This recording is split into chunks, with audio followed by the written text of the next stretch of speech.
தெலங்கானா தனி மாநில மசோதாவை கடும் அமளி துமளிக்கிடையே ராஜ்யசபாவில் அமைச்சர் ஷிண்டே தாக்கல் செய்தார்.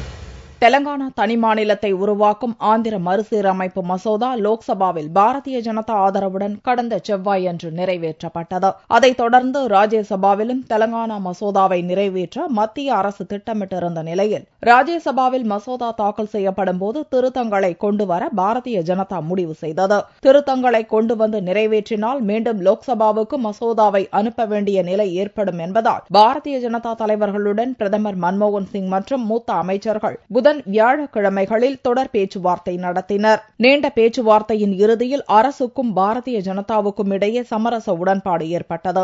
லோக்சபாவில் நிறைவேற்றப்பட்ட மசோதாவில் மாற்றங்கள் கொண்டுவர வலியுறுத்த மாட்டோம் என்று பாரதிய ஜனதா தரப்பில் உறுதியளித்ததை அடுத்து ராஜ்யசபாவில் வியாழனன்று மாலை தெலங்கானா மசோதா தாக்கல் செய்யப்பட்டது. அப்போதும் தெலங்கானாவுக்கு எதிராக சீமாந்திரா எம்பிக்கள் மற்றும் திரிணாமுல் காங்கிரஸ் எம்பிக்கள் கோஷங்களை முழங்கிக் கொண்டிருந்த போதும் அமளியை பொருட்படுத்தாமல் உள்துறை அமைச்சர் மசோதாவை தாக்கல் செய்தார். அப்போது ஷிண்டேவுக்கு சில உறுப்பினர்கள் சூழ்ந்து நின்று பாதுகாப்பு அளித்தனர். இதனால் சபையில் கடும் அமளி ஏற்பட்டதை அடுத்து அரை மணி நேரத்துக்குள் சபை அடுத்தடுத்து 3 முறை ஒத்திவைக்கப்பட்டது.